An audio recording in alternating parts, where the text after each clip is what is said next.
Las fuerzas productivas, pues si vamos desde la prehistoria, como estábamos ahora, hasta hoy, pues las fuerzas productivas han sido muy diversas. La primera es la fuerza humana. Estos seres recogían los frutos, luego los cultivaban y lo hacían con su propia fuerza. Bastante pronto parece que amaestraron animales, ¿verdad? Los empezaron a utilizar y ya sabemos, los han utilizado además 1.000.000 de años en la agricultura. Los bueyes, los antiguos burros o mulas, las mulas son un producto ya de intercambio genético, ya sabéis, ¿no? Pero el caballo, etc. Y luego, naturalmente, las herramientas. Las herramientas son antiquísimas también. Se encuentran, ya sabemos, la edad de piedra con los cuchillos de piedra, de sílex, y luego ya cuando llega la edad de hierro, etcétera, etcétera. Bueno, todo eso es el principio del avance de la civilización humana. Engels divide los espacios históricos del trabajo humano en la época del salvajismo, la barbarie y la civilización. Bueno, es una división del siglo XIX, el origen de la familia es de 1860 y por tanto pues han hecho después innumerables estudios, han ido a hacer excavaciones, los antropólogos han vivido con las tribus indígenas más lejanas y más aisladas, etc. Pero bueno, nos puede servir porque tampoco vamos a ser antropólogas, no vamos a hacer una especialidad. Lo cierto del descubrimiento o del análisis marxista es que los cambios sociales, los cambios de cultura, los cambios de relaciones personales se producen a la vez que el modo de producción va cambiando. Ahora bien, aquí tendríamos que nosotras, por ejemplo, decidir si le podemos llamar modo de producción solamente a la forma en que se producen los bienes necesarios para la vida. Porque ahora se utiliza todos los días, utilizamos el término modo de producción capitalista. El modo de producción capitalista es mucho más que fabricar cosas, que tener las fábricas humeando y sabemos fabricando todo, desde un tornillo hasta un tanque de guerra. El modo de producción indica y señala la organización social, la organización política, la distribución de las fuerzas económicas y, naturalmente, las relaciones de producción. ¿En qué se basa entonces el capitalismo? Pues también, no solo en la producción y en la venta, en la explotación de los trabajadores, en la extracción de los materiales, de las materias primas de todos los continentes, para eso inventó el colonialismo, sino también en el robo directo, descarado, la corrupción. Claro, entonces cuando se plantea el modo de producción socialista, se dice, se va a producir lo que se necesite. No hay que seguir un camino de productivismo, de avance, de progreso. Ahora hay que ir a la Luna y después hay que ir a Marte y luego hay que ir a Júpiter y luego... No, porque eso lo necesitan los seres humanos. Realmente son necesidades que incluso en una vida muy cómoda y con como vivimos nosotras aquí, no, eso no es necesario. Aquí hay una contradicción que un día tenemos que comentar con el mantenimiento también del ambiente, el medio ambiente, claro. Porque ahora pedimos que no se avance en la extracción de las materias primas y en la construcción de embalses y no sé qué, pero más de la mitad del planeta no tiene agua corriente, no tiene acceso a la electricidad, que no le hablen de nuevas tecnologías porque no sabe ni lo que son, y viven en la miseria. Bueno, pues eso es, en resumidas cuentas, muy resumidas, el modo de producción capitalista. Modo de producción. Otra cosa son las formas de producción, claro, unas cosas se hacen de una manera y otras de otra, y los sectores de producción, ¿verdad? El sector metalúrgico, el sector textil, el sector tal. El modo de producción engloba la ideología, la conciencia de los ciudadanos, la religión, la utilización de esas fantasías, la cultura, las leyes. Eso es lo que forma el conjunto, el enorme conjunto de un modo de producción. Lo que pasa es que en el día de hoy, mirándonos a nosotras, ¿no?, y mirando lo que ha sido los últimos 100 años, el modo de producción capitalista se rompió, podríamos decir que se rompió con la Revolución Soviética, se rompió. Y se hizo el intento de construir un modo de producción socialista. Y aquí Jorge, que sabe mucho de eso, porque ha vivido en la Unión Soviética varios años, pues puede explicar cómo se planificaba, cómo se organizaba el consumo, cómo todo eso. Pero bueno, nos han derrotado, aquello nos lo han destruido. Ahora hay que hacer un plan, hay que hacer el plan de un modo de producción, que no solamente ha de ser socialista, que tiene que ser también feminista. Pero de eso hablaremos el próximo día.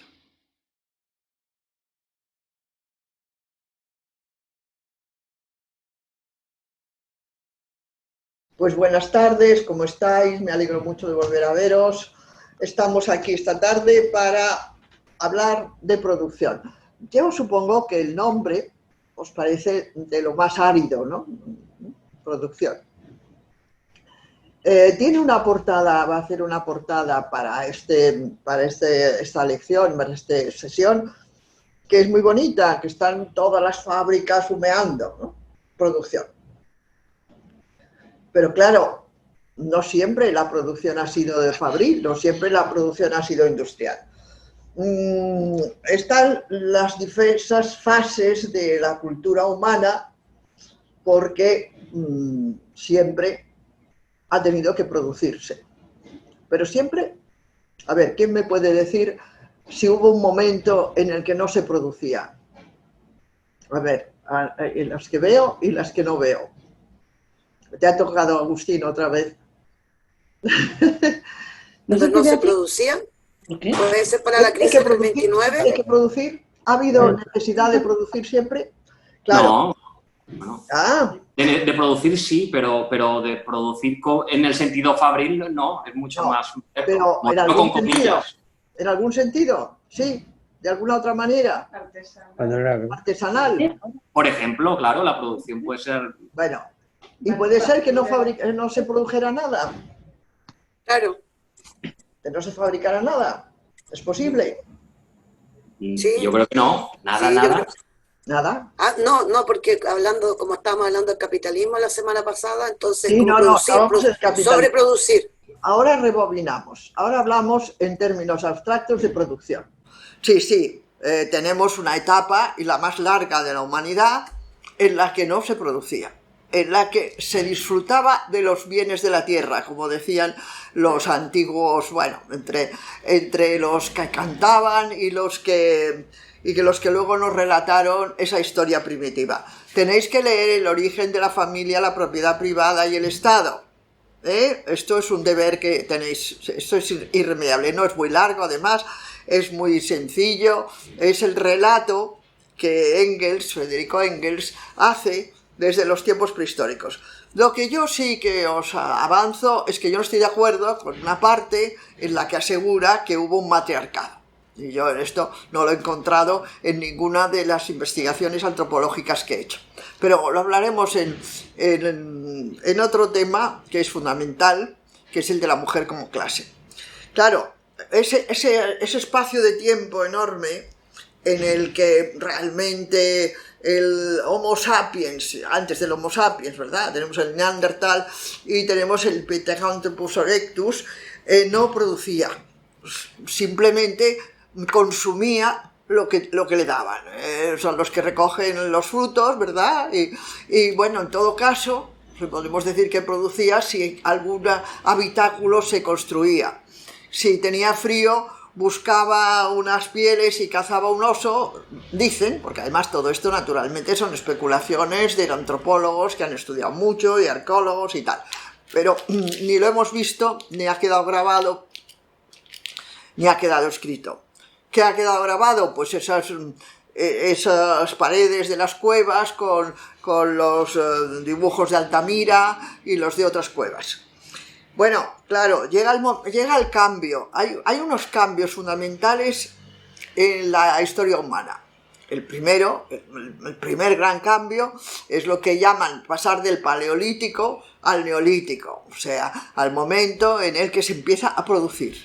Se pasa del consumo de los frutos que hay, por tanto además son nómadas, claro, son pequeñas tribus que van de un espacio a otro buscando los recursos para mantenerse, a ser sedentarios. Entonces ya, ¿no?, se quedan en un espacio y cultivan lo primero que pueden y lo que van recogiendo. Y ya acumulan algo con las pieles que tienen, con alguna manera que se han encontrado en Atapuerca. Bueno, a los que quieran, claro, pero estudiar los descubrimientos de Atapuerca es muy interesante, porque se han encontrado pues espacios donde ya conservaban alimentos, porque eran más frescos, porque no había humedad o había humedad, no sé, las condiciones buenas para frutos y para... Pero luego hay que producirlo.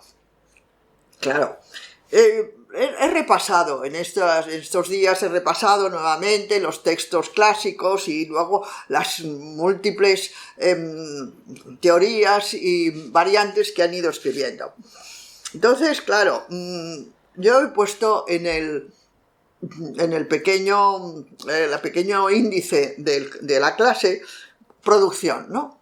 Luego, modo de producción, fuerzas productivas, no sé si fuerzas productivas está, modo de producción, lo tenéis ahí, ¿no? Modo de producción, formas de producción, sectores de producción. No es lo mismo, tengamos en cuenta esto, ¿verdad? Las fuerzas productivas, pues si vamos desde la prehistoria, como estábamos ahora, hasta hoy, pues las fuerzas productivas han sido muy diversas. La primera es la fuerza humana. Estos seres recogían los frutos, luego los cultivaban y lo hacían con su propia fuerza. Bastante pronto parece que amaestraron animales, ¿verdad? Los empezaron a utilizar y ya sabemos, los han utilizado además 1.000.000 de años en la agricultura. Los bueyes, los antiguos burros o mulas, las mulas son producto ya de intercambio genético, ya sabéis, ¿no? Pero el caballo, etc. Y luego, naturalmente, las herramientas. Las herramientas son antiquísimas también. Se encuentran, ya sabemos, la edad de piedra con los cuchillos de piedra, de sílex, y luego ya cuando llega la edad de hierro, etcétera, etcétera. Bueno, todo eso es el principio del avance de la civilización humana. Engels divide los espacios históricos del trabajo humano en la época del salvajismo, la barbarie y la civilización.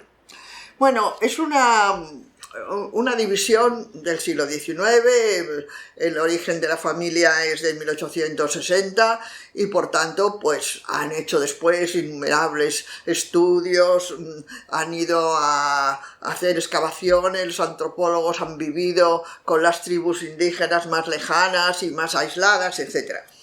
Pero bueno, nos puede servir porque tampoco vamos a ser antropólogas, no vamos a hacer una especialidad.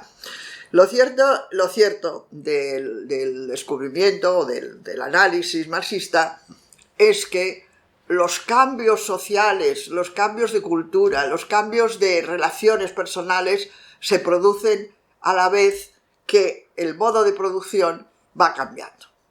Ahora bien, aquí tendríamos que nosotras, por ejemplo, decidir si le podemos llamar modo de producción solamente a la forma en que se producen los bienes necesarios para la vida. Porque ahora se utiliza todos los días, utilizamos el término modo de producción capitalista. El modo de producción capitalista es mucho más que fabricar cosas, que tener las fábricas humeando y sabemos fabricando todo, desde un tornillo hasta un tanque de guerra. El modo de producción indica y señala la organización social, la organización política, la distribución de las fuerzas económicas y, naturalmente, las relaciones de producción. Eso entraremos más tarde. Bueno, pasar del modo de producción primitivo, ya cuando hay producción, porque al principio el salvajismo no produce, solo consume. Pasamos después al modo de producción más primitivo, que sitúa siguiendo a Engels, pongamos, porque es un clásico, que lo sitúa en lo que llama la barbarie. Y de allí vamos a pasar, según los antropólogos, él lo que hace es coger una obra del antropólogo alemán Bachofen, que ha hecho unos estudios larguísimos, pero luego ha habido muchos, y desde luego los estudios de Marvin Harris, que es el antropólogo marxista norteamericano del siglo XX, finales del XX, son muy interesantes, pero para quien quiera profundizar y especializarse más. Yo lo hice durante muchos años porque escribí la razón feminista y lo tenía que aprender todo. Bueno, pues en el momento en el que vamos a producir, va a ir cambiando también todas las relaciones, toda la organización social. No solamente es cómo se fabrican las cosas, qué cosas se fabrican, para qué sirven, en qué se utilizan, sino cómo eso condiciona fundamentalmente las relaciones que se llamarán de producción, cuando Marx le da este nombre, que son las relaciones sociales, como al mismo tiempo, claro, los sectores de producción. El momento actual complejísimo, no podemos comparar, en el curso además de muy poco tiempo, porque las primeras, lo que he leído últimamente, las primeras descripciones escritas como sea, en una pared, en una piedra, solamente tienen 70.000 años. Esto es poca cosa. El otro día también los de Atapuerca volvían a darnos unas cifras que no eran tan lejanas, eran 80.000 años. Se supone que el homínido salió bajo del árbol hace 1 millón de años. Y hay muchos que aseguran que son 2 millones. Bueno, yo me pierdo en esas cifras y además no sé si es tan importante, ¿no? Para ellos sí, para especialistas todo es importante, ¿verdad? El último pelo y el último colmillo. Pero nosotras vamos a tener una visión general de qué ha hecho la humanidad. Bueno, lo interesantísimo, yo es lo que quiero además compartir con vosotras, lo interesantísimo es que ese homínido, el que sea, las feministas están empeñadas en que era una mona, en que era hembra, bueno, posiblemente bajaron los dos, ¿no? Bajaron del árbol. Va a construirse a sí misma, va a construirse a sí mismo. Eso es tan importante que luego, cuando hablemos además de los temas de absoluta actualidad, como pueden ser, ya vamos a llegar pronto a la reproducción, ¿no? Es muy importante porque va a marcar la civilización humana. Si ese homínido no hubiera bajado del árbol, está subido en las ramas cogiendo frutos y además vive casi siempre en los espacios arbóreos según las diferentes especies. Y baja poco a la sabana porque es muy peligrosa, porque están allí los grandes mamíferos carnívoros y una serie de peligros que ni siquiera conoce. Pero un día lo hace, no se sabe. Dicen que la mona Lucia allí en Etiopía pues es una de ellas. Bueno, y mira, es decir, se yergue, porque el homínido, y no digamos el mamífero cuadrúpedo, pues está mirando siempre el suelo. Pocas veces levanta la cabeza, eso lo podemos observar en cualquier mamífero doméstico, ¿no? Los perros o lo que sea. Pero aquel levanta la cabeza y mira. Y pensar eso es el principio de la civilización humana.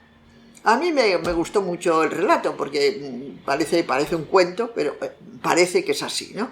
Bueno, pero a partir de ese momento las neuronas cerebrales empiezan a desarrollarse, porque la visión abarca a unas distancias muy superiores a lo que antes tenía. Y además se les cita la curiosidad.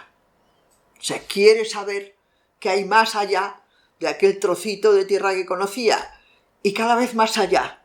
Y cada vez más, y ya sabemos, la civilización humana se construye de un espacio al otro del planeta. Se recorren los espacios a pie, se buscan barcas para atravesar los ríos, se van a hacer luego barcos un poco más complicados para meterse en el mar, van a subir montañas, las van a bajar, van a utilizar a los animales para subirse a ellos y recorrer casi todo el planeta. Bueno, todo eso es lo que forma la civilización humana, ¿no? Claro, lo importante del análisis marxiano, porque podríamos seguir por este camino, antropólogos liberales o antropólogos simplemente que se consideran investigadores y que no tienen ideología, pues nos van a describir las condiciones de esas diferentes sociedades. Lo importante es que esa producción, la producción de lo que hace, de lo que ve, de lo que investiga, va a crearle la conciencia humana y naturalmente la organización social. Porque los pequeños grupos de homínidos van a ser más grandes, además se van a establecer en unos territorios que van a dominar, van a empezar además a buscar minerales, eso es antiquísimo. En la edad de hierro todavía no tienen escritura, pero ya tienen hierro, ya se hacen cuchillos de hierro. Y luego van a hacer las combinaciones y aleaciones de dos metales y van a sacar el cobre, etcétera, etcétera. Entonces, de eso, de las fuerzas productivas, que incluyen la fuerza de trabajo humana siempre, claro. Y luego, pues, todos los materiales de los que puedan disponer, que produce para su atención en bienes y en servicios y en necesidades, es la que construye la civilización, cambia el modo de producción en las sucesivas oleadas de avance y crea la conciencia social. Este párrafo, que os lo voy a leer porque me parece fundamental, en el prólogo de la contribución a la crítica de la economía política. En la producción social de su existencia, los hombres, claro, siempre habla de los hombres, lo siento, compañeras. Los hombres entran en relaciones determinadas, necesarias e independientes de su voluntad, relaciones de producción que corresponden a un grado determinado de desarrollo de sus fuerzas productivas materiales, porque el desarrollo de las fuerzas productivas, a medida que se desarrollan, va creando nuevas necesidades, y las nuevas necesidades crean una conciencia de la situación en la que están, y de ellas se derivan nuevos cambios sociales. Es una de las leyes que Marx establece es que el desarrollo de las fuerzas productivas va a llevar a las diferentes revoluciones sociales. Claro, tenemos desde la revolución neolítica que he dicho antes, pasaremos rapidísimamente, bueno, total por 70.000 años, pasaremos a lo que es la revolución industrial. Bueno, el que los seres humanos, no los hombres, los seres humanos, hayan ido descubriendo los materiales, la forma de construir las armas, las herramientas para hacer a su vez la construcción de otras cosas, el conocimiento de las leyes, eso es fundamental, ¿no? La investigación científica, el conocimiento de las leyes naturales es lo que lleva a las diferentes revoluciones. Revoluciones llamadas en términos enormes, ¿no? Es una revolución económica, social y naturalmente las que crean la conciencia de su existencia. Otra frase de Marx siempre es la de que los hombres establecen relaciones entre sí a las que no saben darles nombre. Él le va a llamar relaciones de producción, pero lo hablaremos, en las relaciones de producción va a ser un poco más adelante en el curso de esta charla de esta tarde, ¿no? Lo importante es que el conjunto de estas relaciones constituye la estructura económica de la sociedad, es decir, la base real sobre la cual se alza una superestructura jurídica y política y a la cual corresponden formas determinadas de la conciencia social. ¿Recordáis que al principio, me parece que fue casi al principio, hablábamos de estructura y superestructura? Bueno, entre la superestructura, que corresponde a toda la complejidad de las normas que se van a poner esos individuos, esas personas, se las van a poner para sus relaciones entre sí, está la creación de su propia conciencia. Lo que es tan importante, porque ya cuando vamos a seguir más adelante con el papel que la mujer tiene en esa construcción social, pues se habla muchas veces, se habla del instinto tal, del instinto cual.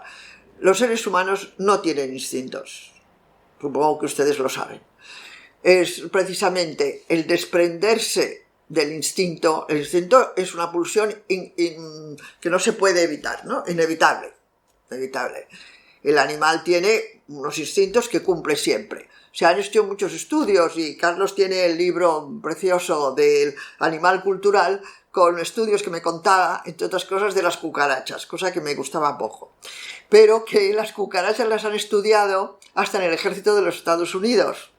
Porque tienen una resistencia extraordinaria y porque son de los insectos que son más imaginativos. O sea, cambian algo, naturalmente muy poco, pero cambian algo, su manera de hacer en función de las necesidades con las que se encuentran. Pero eso, claro, se detiene hasta un punto. Los que más pueden imaginar, pueden cambiar y pueden aprender son los homínidos, ¿no? Nuestros hermanos, los chimpancés, son a los que llegan a ser más imaginativos. Han hecho muchísimos experimentos. A mí me ha gustado mucho estudiar eso. He visto también los reportajes del National Geographic, que son espléndidos, de cómo aprenden. Uno de los experimentos, han hecho muchos, pero uno de los experimentos fue enseñarle, me parece que era una chimpancé, porque son los más inteligentes de todo, de gorilas, de orangutanes, de tal, parece que son los más. Enseñaron a lavar las patatas antes de comérselas. Porque lo normal es que cogieran las patatas en aquel momento, se lo comen y luego escupen la tierra que se han comido. Bueno, pues le enseñaron en el río que estaba allí cerca a lavar las patatas. Y le gustó muchísimo. Y como le gustó, ya se lavaba siempre las patatas antes de comerlas. Y entonces ella enseña a los bebés chimpancés, ¿eh? Les enseña. Y aprenden también muy contentos. Y a las otras hembras adultas. Pero los que no aprenden nunca son los machos adultos. Y ustedes especulen sobre por qué, ¿no? ¿Por qué pueden ser tan testarudos? ¿No? ¿Por qué los machos pueden ser tan testarudos? Por lo menos en aquel experimento, en aquella pequeña tribu que están estudiando los antropólogos. Bueno, pero a pesar de que los antropólogos han intentado hasta enseñarles a hablar a los diversos antropoides, a las diversas especies, pero eso no lo han conseguido nunca. La construcción de la laringe y de la lengua, no sé qué, y también supongo que las células cerebrales no lo han permitido, pero han aprendido mucho, y además hay experimentos todavía más, divertidos, vistos desde este punto de vista, ¿no? Para los que lo sufren será menos. En una ciudad de la India, muy cercana, no sé si es... no quiero deciros algo que a lo mejor es equivocado, pero cerca de la selva, un mono saltó de los árboles de la selva más cercanos a una casa y entonces llegó a un trozo ya urbanizado en la casa. Y además de buscar comida y de revolver lo que sea y de romper lo que encontró, se subió a una ventana y a través de la ventana vio a la familia que estaba viendo la televisión. Y le gustó muchísimo. Y se quedó allí pegado a la ventana mirando aquello, ¿no? Bueno, la familia se asustó de ver al bicho, entonces lo echó y no sé qué, vale. Pues al cabo de unos días volvía con más monos. Y todos se agrupaban detrás del balcón mirando aquellas imágenes en color que se movían en la televisión.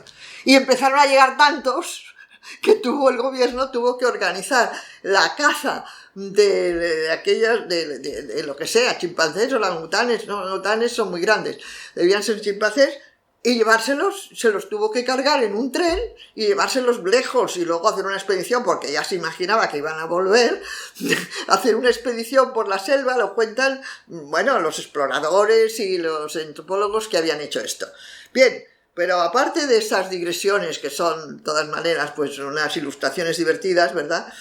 Pues, claro, el salto cualitativo, es un término que también el marxismo va a utilizar, es el del Homo, primero el Neandertal. Están buscando el eslabón perdido, ya lo sabéis, ¿no? Bueno, continuamente estaban buscando a ver que ese salto entre la Mona Lucy y el primer Neandertal, pues había unas diferencias tan grandes que podía haber otra especie intermedia. La siguen buscando. Pues ese salto es definitivo, porque causa unos cambios enormes en la especie. Nosotros somos una especie mamífera, nada más, ¿eh? Somos otra especie mamífera, pero unos cambios importantísimos. Por un lado, desarrolla el cerebro, claro. desarrolla cada vez que aprende algo. Además, esto ya está estudiado incluso actualmente. Los enfermos de Alzheimer van perdiendo, a medida que la enfermedad progresa, pierden neuronas y se reduce la capacidad mental. Pero en aquel momento lo que se hace es aumentarla. Y además se va aumentando a medida que se va fabricando cosas, que se van aprendiendo, que se van comiendo, que se van además haciendo una alimentación más amplia. Claro, se pasa de ser solamente frutícola y luego herbívora para hacerse luego carnívoros se harán. Bueno, pero entonces al mismo tiempo construye sus propios instintos, que no son instintos ya, son pulsiones, ya tenemos que cambiar el nombre, porque no son irreprimibles como son en los animales. Por eso, tantas veces hemos de protestar cuando hablan de que el hombre necesita a la prostituta, porque si no, teniendo en cuenta sus necesidades sexuales, no.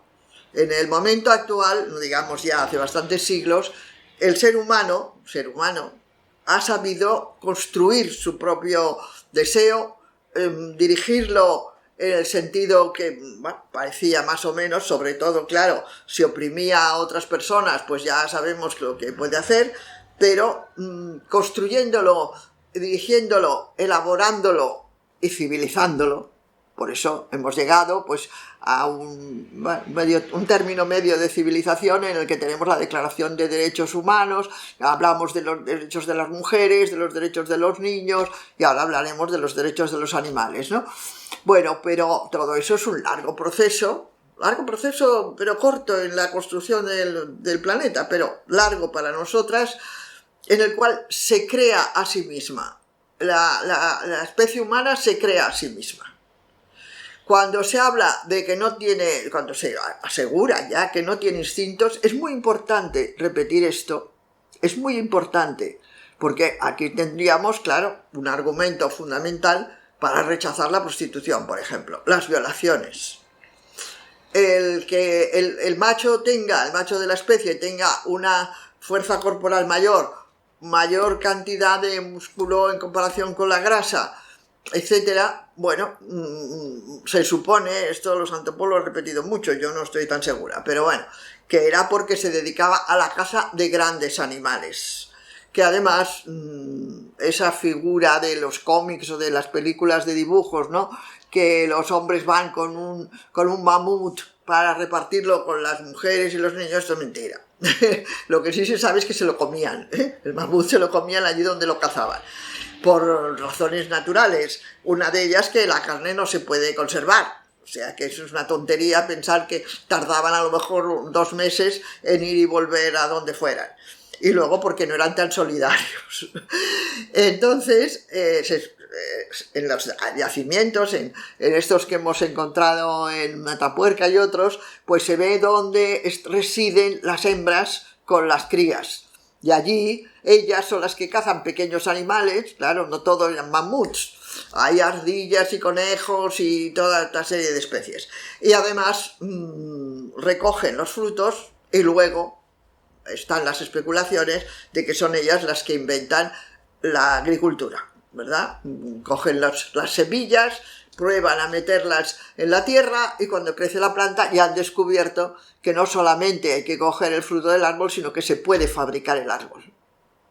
Bueno, todo eso es importante verlo en el contexto porque es lo que ha creado la especie humana y ha creado las civilizaciones humanas y ha creado los distintos momentos de las revoluciones sociales. Porque, como sigue explicando Marx, hemos dicho antes, ¿no?, el conjunto de estas relaciones, las relaciones entre los seres humanos en todos los procesos de producción, constituye la estructura económica de la sociedad, es decir, la base real sobre la cual se alza una superestructura jurídica y política y a la cual corresponden formas determinadas de la conciencia social. En general, el modo de producción de la vida material condiciona el proceso social, político y espiritual de la vida. Y aquí está la frase que siempre más o menos hemos repetido, ¿no? No es la conciencia de los hombres lo que determina su ser, sino al contrario, su ser social es el que determina su conciencia. Claro, esto lo estudiamos un poco cuando hablamos de estructura y superestructura, ¿no? Claro, esta conciencia se va haciendo mucho más compleja a medida que avanzan. En las diferentes formas de producción, no son modos de producción, son formas de producción, pues se cultiva y luego se utiliza la azada, etcétera, etcétera. Luego tendremos sectores de producción. Estarán los que se dedican a la construcción, como el que se dedica a los automóviles, como el que teje un tejido, ¿no? Los tres términos son distintos, porque el modo de producción, tal como además lo utilizamos ahora y se ha estudiado mucho por los marxistas, es el complejo total de las relaciones de producción, de la superestructura ideológica que incluye los textos legales, que son las primeras cosas que hay que poner, normas de relación, ¿no? ¿Cómo nos vamos a relacionar? La cultura vastísima, va desde la educación más inmediata a la más compleja ya en escuelas o en aulas especializadas. Y naturalmente, como una importancia enorme, la religión. Las religiones van a tener una influencia muy determinante en el desarrollo productivo y en la conciencia social. Bueno, ¿por qué surgen las religiones? Tenemos que plantearnos, ¿no? Y además surgen prácticamente en todas las culturas humanas. Este amigo nuestro, Tamayo, que es un especialista en religiones enorme, tiene un libro muy bonito, donde va describiendo las religiones diversísimas de tribus, sobre todo de América Latina, que las ha estudiado mucho. Pero son producto todas de lo mismo, son producto de la ignorancia de las leyes naturales, de la naturaleza. Claro. A las más antiguas religiones, de las que hay unos fósiles que están allí grabados en piedra, que representan al sol o la lluvia, o en México todavía son impresionantes las piedras grabadas, ¿verdad? Y el dios de la lluvia, al que, bueno, en algunas ceremonias todavía lo invocan cuando se necesita, porque tiene zonas muy, muy desérticas. Bueno, pero esta ignorancia, claro, esta ignorancia va a crear al mismo tiempo un conjunto de tabúes, de relatos, imaginaciones. Porque fijaros, mientras la especie humana tiene tantas dificultades para ir avanzando en el conocimiento científico, en cambio, la creación literaria es enormemente rica. Enormemente. Tenemos los relatos más antiguos, bueno, ¿verdad? Podemos buscar, no sé, la literatura hindú, los Vedas y, por supuesto, los cuentos chinos que tienen 4 o 5 mil años, pues inventa lo que no sabe. Lo que no significa, claro, que podamos quedarnos en eso, que es lo que hace la filosofía idealista, ¿no? La superestructura ideológica. Yo no sé por qué cae el rayo, ni por qué truena el trueno, ni por qué unas épocas llueve y otras no. Y muchas más cosas que no sé, ¿no?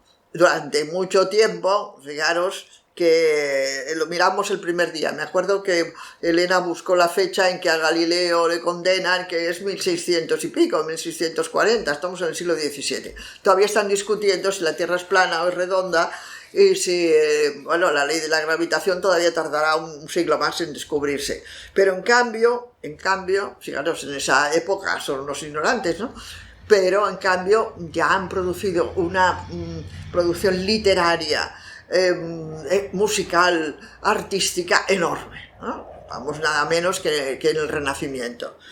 Claro, en el momento en que el poder, y el poder en general, pero podemos situarlo, el poder político, el poder económico, el poder religioso, son los tres fundamentales que se van a basar, claro, en la fuerza militar, porque para mantener el poder siempre es bueno, tener fuerza, tener armas. En el momento en el que quiere hacerse con el dominio, y lo hace siempre, a través de todas las edades, en ese momento lo que hace es utilizar, ¿verdad?, el relato mágico el relato mágico, para explicar cosas que no tienen explicaciones, pero además asustar a sus dominados. Y eso además lo podemos comprobar hoy con la pandemia, ¿eh? Podemos ver los relatos continuos con los que nos están aterrorizando y la cantidad de falsedades que nos han metido, y así de momento, por lo menos en esta Europa tan tranquila, estamos todos calladitos, si podemos, encerrados en casa. Pero esto sería una digresión que si queréis luego comentamos. El asunto es que es muy importante comprender que es el modo de producción, es la forma en la que se producen las cosas, son los sectores de producción que van creando los utensilios y cubriendo necesidades y creando nuevas necesidades, claro, porque no digamos el aire acondicionado, pero ni la calefacción existió durante 1.000.000 de años, pero ya ahora es una necesidad imprescindible. Bueno, yo considero que también, ya hablaremos de eso, esas necesidades son creadas artificialmente. Pero al mismo tiempo, pues hay un relato, o unos relatos, o 1.000 relatos que entran en explicar las cuestiones científicas que no se conocen y las que se conocen pero se ocultan con unas fantasías, con unas fábulas mágicas. Y ahí tenemos pues todos los relatos religiosos, podemos estudiarlos de versos. Está la obra de Max Weber, que es un gran sociólogo alemán, siglo XIX, XX casi, que tiene la historia de las religiones. El más interesante para el trabajo que estamos haciendo, y además, bueno, puede interesar cualquiera, están las religiones hindúes. Yo recuerdo que me perdí la millonada de sectas que hay. Y la religión judaica y las numerosas sectas que se fabricaron, y los chinos. Bueno, a mí porque me ha interesado mucho siempre la cultura china, me gustó mucho. Pero la moral del protestantismo es la que describe el cambio del modo de producción todavía feudal a lo que va a construir el modo de producción capitalista. Es un libro espléndido con una serie de descubrimientos, porque lo son en aquel momento, que hoy se quieren olvidar, de cómo, por ejemplo, el protestantismo es un avance económico, es un avance científico y es un avance moral. En cambio ahora se utiliza el término puritano para decir el que es reaccionario. Yo esto en un WhatsApp que tenemos, no me acuerdo con qué camarada, que dijo, ¿por qué este periódico que es un facha y no sé qué y puritano? Y bueno, yo intervine por mis ascendientes, ¿no? Por mis ascendientes puritanos. Y dije, no, los puritanos eran de izquierdas. Y la dejé plasmada. Que claro, eso parece increíble. Pues sí, claro. Cuando Lutero cuelga en la puerta de la iglesia aquella, a lo mejor Teresa me lo puede precisar, pero las 27 tesis, las tesis que van a dar lugar primero al luteranismo, al protestantismo, y luego ya se van a multiplicar las sectas diferentes, está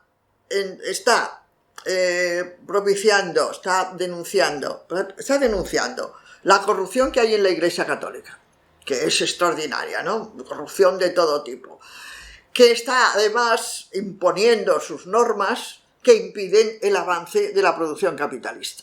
Impiden, ¿verdad? Está diciendo esto de que la Tierra es plana, condenando a Galileo, impidiendo, bueno, él es el que rompe el celibato dentro de la Iglesia, tanto los protestantes, todas las diferentes tendencias protestantes se casan, y permitiendo además la investigación científica, porque la Inquisición y la Iglesia Católica estaba impidiendo que se siguieran las diferentes investigaciones. Bueno, pues el modo de producción lo engloba todo. Engloba la religión, la literatura, las investigaciones científicas, la fantasía, la música, el arte, todo. Porque se basa en la estructura productiva de cada momento de la civilización humana. ¿Esto qué va a significar? Que cuando el marxismo irrumpe con sus estudios, el momento de están dilucidando, parece que lo hemos hablado, el socialismo utópico está dilucidando cómo vamos a acabar, pues por supuesto con la esclavitud, y luego vamos a conseguir unas relaciones solidarias y vamos a repartir la riqueza. Cuando está en esas vacilaciones y dudas, te dice Marx y Engels, no, si es que esto no es una cuestión de invención, ni de ideas, ni de sentimientos, esto depende del desarrollo de las fuerzas productivas. Y podremos hacer todo esto que planteamos también, Marx dice que los hombres nunca inventan nada que no puedan realizar. Algo así es la frase, ¿eh? O sea que cuando llegan a pensar en... hay muchos relatos, bueno, yo ahora recuerdo unos tardíos que son los de Julio Verne, pero recordaréis, las que hayáis leído a Julio Verne en la infancia, cómo imagina el viaje a la luna, ¿verdad? Que en aquel momento es imposible. Y otras, y desde luego da la vuelta a la Tierra, etc. Entonces, lo que imagina ese hombre o ese ser humano, ese investigador, es lo que en aquel momento, en relación al desarrollo de las fuerzas productivas, puede conseguir, puede hacer. Cuando imagina un motor de vapor o de que sea para que se meta en un barco y surque los mares, es que lo puede hacer. Es que ya ha llegado a un punto de desarrollo científico y material en que lo va a poder construir. La máquina de vapor, que es el principio y el desencadenante máximo de la revolución industrial, claro, va a mover los barcos, pero moverá primero también los trenes. Al principio hay coches que también van con un motor que va echando vapor por el aire, y el telar mecánico. Y esos inventos que fabrican, como decíamos el otro día, fabrican mercancías en cantidades enormes, son los que van a cambiar la conciencia social. ¿Por qué? Porque eso yo pensaba que el próximo día, no sé si ya me he excedido, no, el próximo día entraremos en ese término, ¿verdad? Porque, claro, construyen las clases sociales, las construyen. Ahí estamos, te pasamos los modos de producción en la teoría marxista, hemos hablado un momentito, le llama comunismo primitivo. Bueno, en eso es lo que estoy menos de acuerdo, por las investigaciones antropológicas últimas, pues no había tanto comunismo, ¿eh? Por supuesto, las mujeres no han disfrutado nunca de igualdad con los hombres. El modo de producción asiático, que es el que conocemos de Asiria, de Egipto y tal, el modo de producción esclavista, del que hablamos, el modo de producción feudal y el paso del feudal al capitalismo. Pero en cada momento, dejando aparte las épocas pasadas, dentro del modo de producción capitalista, en cada momento en que los avances técnicos y la fabricación de nuevos artilugios y los cambios en las formas de fabricación han dado pasos adelante, ha cambiado la conciencia social y ha cambiado las relaciones entre las clases. ¿Y qué ha propiciado ello? Ha propiciado las diferentes revoluciones que conocemos, ¿verdad? Claro, cuando a partir de una minería más desarrollada, pues se puede construir el tren. Bueno, el tren cambia la faz de los Estados Unidos, sobre todo teniendo en cuenta, claro, que Estados Unidos es un enorme territorio que coge pues la misma cantidad casi de kilómetros cuadrados que Europa, creo, y que unir los extremos de ese territorio con un sistema que, aunque fuera muy primitivo todavía, porque habéis visto las películas, supongo que son deliciosas, de los primeros tiempos del cine mudo, con ¿cómo se llama? El maquinista de la General. A ver, alguien que Buster Keaton. Buster Keaton. Pues tiene que echándole leña y leña, ¿no? Luego le pondrán carbón. Luego yo he viajado en mi niñez, el primer viaje que hago desde Madrid a Barcelona en un tren de carbón. Va entrando la carbonilla según el viento la movía por las ventanillas de los trenes.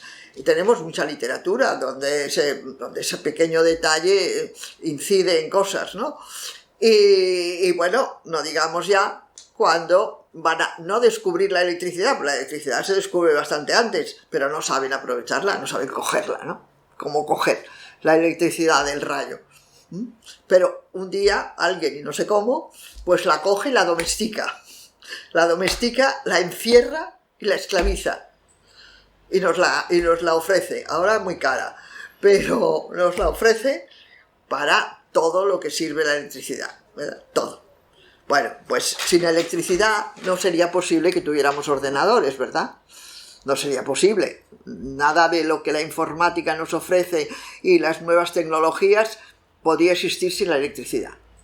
Ha sido preciso ese paso, ese recorrido de los descubrimientos, de las investigaciones y de los avances técnicos para llegar a que ya veremos cuáles serán los próximos, ¿no? De todos modos, lo que están especulando, las imaginaciones que tienen ahora son bastante preocupantes, ¿eh? Menos exitosas y con menos, a mi entender, por supuesto, pero podéis leerlas, ¿verdad?, con los ciberhumanos y cosas por el estilo. Mientras que cuando toda la etapa, que es un siglo, de la revolución industrial, van fabricando y creando y tal, el discurso ideológico es optimista. El ser humano, los hombres dicen, ha conquistado la tierra, lo domina todo, ¿verdad? Hace las grandes presas en los ríos, cambia el curso de los ríos, construye edificios que suben hasta no sé cuánto, construye los ascensores, ¿no?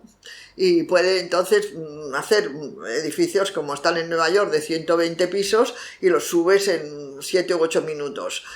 Vuelas. Descubren primero el globo y luego el autogiro y luego el Zeppelin y luego están a la vez con los aviones y los autogiros, todo eso. Y todo eso construye un discurso optimista. Estamos en el sumum, en la situación mejor que la humanidad nunca ha conocido. Nunca. Porque nunca, el submarino, ¿no? Nunca ha podido vivir bajo el agua, nunca ha podido volar, nunca ha podido calentarse en invierno, nunca puede enfriarse en verano, etc., ¿no? Y por tanto, pues al mismo tiempo da el ánimo, da la influencia, da la fuerza a las organizaciones sociales, a las diversas organizaciones que se van creando, con diversos, ya hablaremos de ello, con diversas tendencias y con diversas estrategias, para pensar que el progreso es una línea indefinida siempre hacia arriba, ¿no? Siempre hacia arriba. Bueno, claro, lo que hay que estudiar son las leyes del capital, que al mismo tiempo no son leyes, porque el capital es el caos en sí mismo. O sea, yo he puesto después, modo de producción capitalista, modo de producción socialista, ¿no? Y luego quería además haber hecho una reflexión, a ver si tenemos tiempo, sobre el productivismo, ¿verdad? Y ahora, en vez del progreso, el retroceso. Bueno, pues cuando ese modelo de crecimiento y de avance y de tal excede en la capacidad de producción, no. Pensar una cosa, una de las leyes, y esa sí que es mía, es que la producción excede en mucho a la reproducción. Esto, cuando hablemos de las mujeres, lo veremos, ¿no? La producción es incesante de mercancías y cada vez es de más. Y cuando llega el momento en que ya no se necesitan, sino que exceden y que ya ni siquiera se pueden vender porque no hay quien las compre y que en el día de hoy ya ni siquiera se pueden tirar porque los basureros están llenos y la contaminación es enorme, empiezan las crisis terribles del capitalismo. No es ahora cuando empiezan las crisis, aunque las estemos viviendo. Una de las grandes, aunque antes ya se ha producido la guerra del 14, es la del 29, ¿no? La gran recesión del 29. Hay novelas, además, de aquella época, por supuesto, y películas y tal. Es impresionante ver cómo el capitalismo, es decir, los que rigen este sistema, no tienen plan. Aquí se puede creer que lo tienen. No, precisamente una de las críticas graves que le hacen al socialismo es que planifica. Ustedes lo habrán oído. Porque, bueno, por lo menos cuando estaba la campaña desatada contra la Unión Soviética, luego ahora cede porque ya no está, y durante todo el fascismo, es que es planificador, que lo planifica, ¿verdad? Fíjate, hemos pedido la planificación de nacimientos, hemos pedido, ¿verdad? Y eso era terrible, eso no se podía aceptar. Bueno, pues claro, como no planifica, precisamente es una de las condiciones. Una de las condiciones del capital es que tiene que producir para vender. Y que además compite, supuestamente, esto hablaremos, en libertad. Y cada uno puede hacer lo que quiera. Tú puedes fabricar majaritas de papel. Las vendes, si las vendes mucho, pues te harás rico. Si nadie las quiere, pues te empobrecerás, claro. Y demostrarás que eres tonto y te irás a la miseria. Este sistema que intenta explicar a Adam Smith, ustedes habrán oído hablar también de Adam Smith y de su base del capitalismo, ¿no? Algo así se llama. Pues explica que por sí mismo, por la propia dinámica de la producción, de la venta y de la compra, se regula, ¿verdad? El mercado, ustedes han oído hablar del mercado, ¿no? Pues el mercado es tan inteligente que se regula a sí mismo. Entonces, pues, si se necesita una cosa, se demanda, y entonces se fabrica y entonces se vende. Y eso es mentira, eso es absolutamente mentira. Las necesidades no se tienen más que en una base, pero bajísima, que se ha superado hace muchísimos años. Las necesidades se fabrican, se crean. El capitalismo va creando esas necesidades. Hoy sabemos muy bien cómo. La publicidad está ahí. La publicidad está ahí para mostrarnos, ¿verdad?, qué cosas necesitamos. Bueno, si hablamos de los artilugios de hoy, pues ya sabemos que un móvil está viejo y que no sirve para nada en nada. Mi hijo me dijo el otro día que en 5 minutos, porque estaba enfadado conmigo porque yo tengo un ordenador que tiene 4 o 5 años y bueno, estoy en Atapuerca, vamos, es que esto, ¿cómo puedo usar semejante cosa? Bueno, porque claro, porque hay que fabricar y hay que vender, ¿no? ¿Y cómo se fabricas? Pues, ¿y cómo vendes? Creándole la necesidad al que sea. En este momento, los restos de ropa, pero no son restos rotos y miserables, ¿no?, que se podían quemar, ¿no? Son ropas enteras, ¿eh? ¿No visteis un reportaje en televisión? Es para verlo, yo no sé cómo se titula, pero aquí las que saben mucho, como Cristina, seguro que lo encuentra, donde explica cómo se llevan los restos de las ropas de los países ricos, naturalmente, estos que despilfarran, y se llevan en containers inmensos, toda la que tiramos, y se tiran a vertederos que se quedan allí pudriéndose. Se intenta repartir en países del tercer mundo donde no tienen, pero que no sirven, porque en unos son cálidos y les enviamos abrigos de pieles viejos, ¿no? Y jerseys de angorina. Una de las, ilustro con anécdotas porque creo que es más ameno, ¿no? Pero una de las experiencias que tuve es cuando una muchacha que me ayudaba en casa a lavar y tal, que era de Ecuador o de Perú, de zona muy caliente además, cogió un jersey de angorina mío y lo metió en la lavadora. Imaginaros cómo salió, ¿no? Y cuando lo vi, de aquella manera, y ella también lo miró, ¿verdad?, desconcertadísima, le dije, pero bueno, usted no sabe que la angorina se puede meter en la lavadora. Dice, no, yo nunca he tenido angorina, yo no sé lo que es, yo no he tenido nunca lana, ¿tal? En su clima y en su sociedad, pues eso no existía. Bueno, pues le enviamos jerseys de angorina al centro de África o a Perú. Bueno, pues cuando ya no se sabe qué hacer con lo que sobra, porque son inmensas montañas de ropa las que tira Europa, y Estados Unidos. Pues eso digo, montañas, parece el Everest, de ropa, pues tienen que hacer algo con ella, la queman, la tiran a un vertedero, etc. Ese es el símbolo, de verdad, el símbolo de la producción capitalista, el despilfarro. El despilfarro.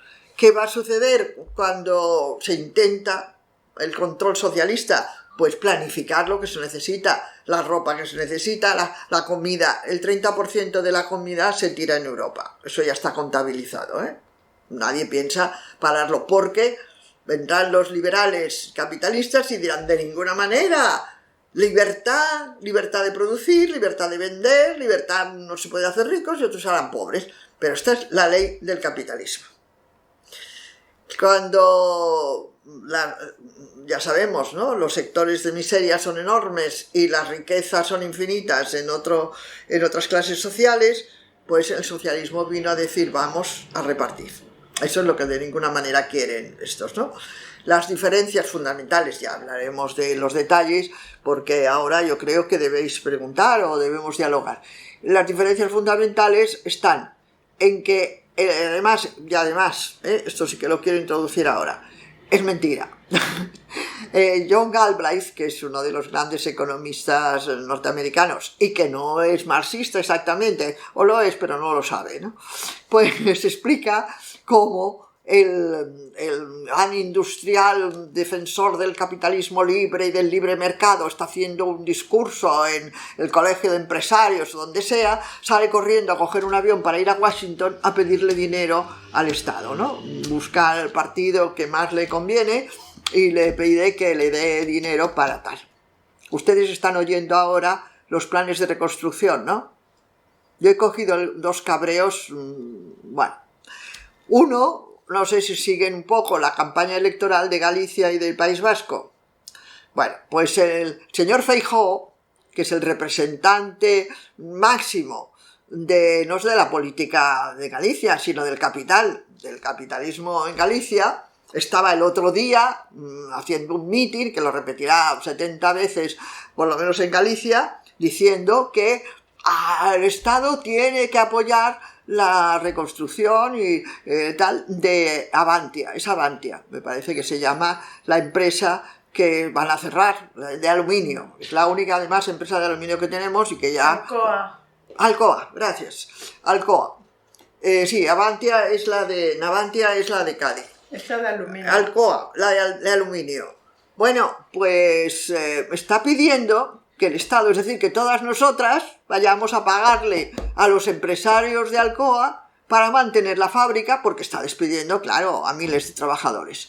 Pero no dice que la vamos a nacionalizar, no dice que le demos ese dinero y nos quedemos con la fábrica. Muy bien, los trabajadores necesitan trabajo. El aluminio, además, es una producción decente, no son armas, no son misiles, ¿no? Vale, pues muy bien, vamos a pagarla, pero nos la vamos a quedar, vamos a nacionalizar esa empresa. Ah, no, de ninguna manera. Entonces conculcamos las leyes del libre mercado. Lo que resulta patético que los trabajadores no lo sepan y que los votantes tampoco, porque va a salir ganando ahora Feijóo. Estamos a 2 días de las elecciones y va a ganar otra vez las elecciones el PP. Y no lo saben, ¿no? No saben esto. Este señor además lo dice con todo descaro, públicamente en los mítines, y todo el mundo le aplaude. Y los primeros que le aplauden son los trabajadores de Alcoa. Claro, ¿no? Pues ahí está, ¿no? Ahí está la ideología, la influencia ideológica y la ignorancia al mismo tiempo, porque claro, estas charlas que tenemos aquí, el pequeño comité, esto se tenía que explicar en las escuelas, ¿no? Que además lo que cuento no son fórmulas matemáticas complejas, ni entro en los intríngulis de lo que Marx explicó en el Capital, sino que si lo analizamos, claro, analizamos desde el punto de vista material y realista, pues es una estafa. Nos están robando el dinero para dárselo a los capitalistas de Alcoa. Según el dinero que le demos, se quedarán. y si se le da más dinero, pues el gobierno de Filipinas, que será patético, porque le robará ese dinero a los más desgraciados de su país, donde además están cometiendo unos crímenes horribles, y además pondrán las fábricas donde no les paguen nada a los trabajadores y los traten como esclavos. Estas son las leyes brevemente explicadas del capital, del capitalismo. Es la producción incesante de mercancías de las que sobran una cantidad enorme, el despilfarro que eso supone, y luego además de repetir y repetir la ideología de que es el libre mercado y es la libre competencia y es la iniciativa, es el sistema que más protege, que más impulsa la iniciativa individual. Y luego el capital en sus intríngulis, claro, en los cúpulas directivas, lo que hace es exprimir y expoliar a los pueblos. Pero lo hace de todas las maneras posibles, porque lo hace explotando a los trabajadores, sacándoles la plusvalía de la que hablábamos el otro día, a los trabajadores fabriles. Otro día tenemos que hablar de otros modos de producción. Lo hace pidiéndole dinero además al Estado, es decir, nueva exacción de los impuestos a los ciudadanos, y luego además también en la corrupción, porque luego no da cuentas de todo esto que ha hecho. Aquí han salido los capitales, bueno, ya veis que hay un poquito de movimiento, ¿no? Un poquito de crítica con las estafas del rey viejo, ¿no? Habéis visto, ¿no? Que están un poco incómodos, ha salido Sánchez incluso a decir que realmente se están publicando noticias un poco inquietantes o cosas así, no sé, una frase. Lo ha comentado ABC, lo ha comentado El Mundo, La Razón, El País, la radio. No sé si nos podemos hacer muchas ilusiones, Trini, no sé. No sé si nos podemos hacer muchas, pero bueno, ¿en qué se basa entonces el capitalismo? Pues también, no solo en la producción y en la venta, en la explotación de los trabajadores, en la exacción de los materiales, de las materias primas de todos los continentes, para eso inventó el colonialismo, sino también en el robo directo, descarado, la corrupción. Claro, entonces cuando se plantea el modo de producción socialista, se dice, se va a producir lo que se necesite. No hay que seguir un camino de productivismo, de avance, de progreso. Ahora hay que ir a la Luna y después hay que ir a Marte y luego hay que ir a Júpiter y luego... No, porque eso lo necesitan los seres humanos. Realmente son necesidades que incluso en una vida muy cómoda y con como vivimos nosotras aquí, no, eso no es necesario. Aquí hay una contradicción que un día tenemos que comentar con el mantenimiento también del ambiente, el medio ambiente, claro.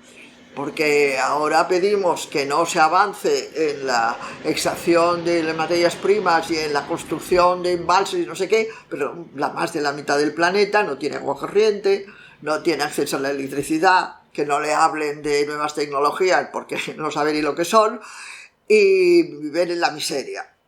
Y nosotras, que estamos disfrutando de todo esto y más, había una definición.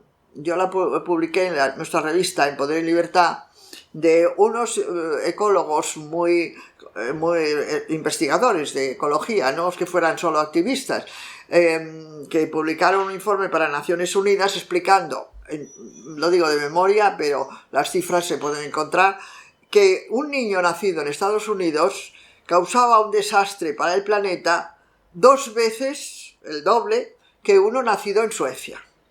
3 veces que uno nacido en Gran Bretaña, 8 veces más que uno nacido en España y 260 veces más que uno nacido en Nepal. Pero claro, ¿cómo viven los de Nepal? Claro, si hemos de volver a la prehistoria para conservar el medio ambiente, este es un tema importante, en el que yo me he batido un poco el cobre con los ecologistas, porque estos del nabo y la zanahoria, pues claro, piensan en las mujeres que acarrean cubos de agua, jarras inmensas de agua, 4 kilómetros por la mañana y otros 4 por la tarde, para que puedan mínimamente beber y cocinar, porque ahí no se lava nadie.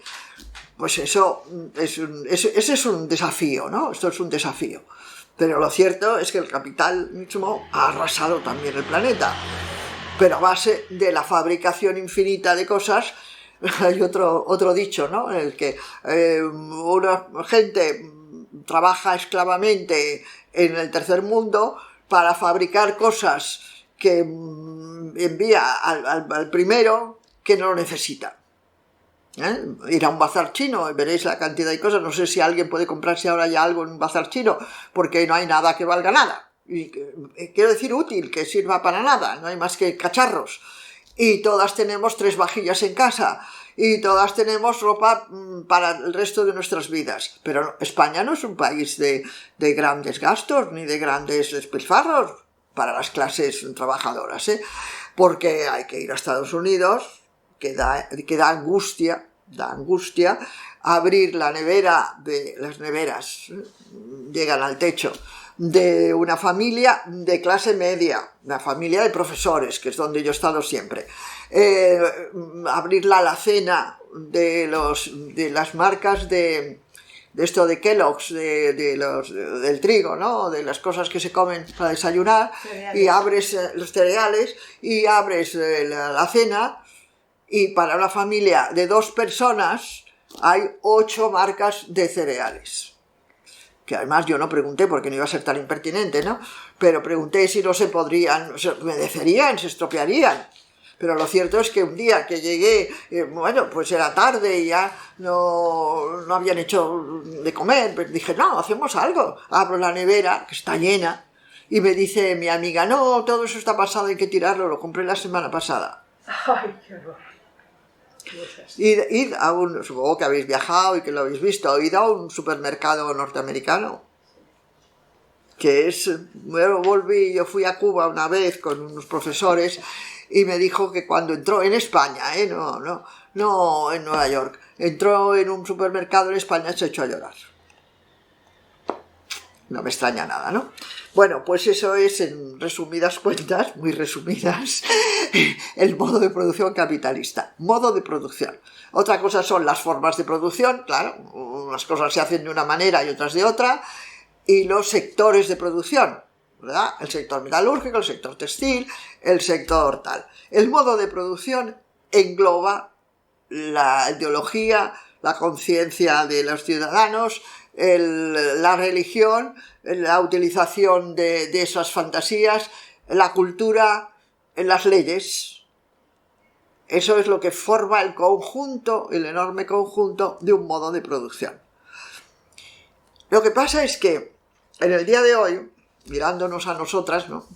Y mirando lo que ha sido los últimos 100 años, el modo de producción capitalista se rompió. Podríamos decir que se rompió con la Revolución Soviética, se rompió.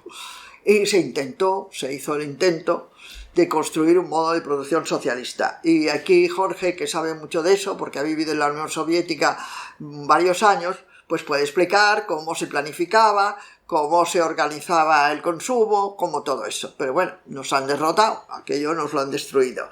Ahora hay que hacer un plan, hay que hacer el plan de un modo de producción, que no solamente ha de ser socialista, que tiene que ser también feminista. Pero de eso hablaremos el próximo día.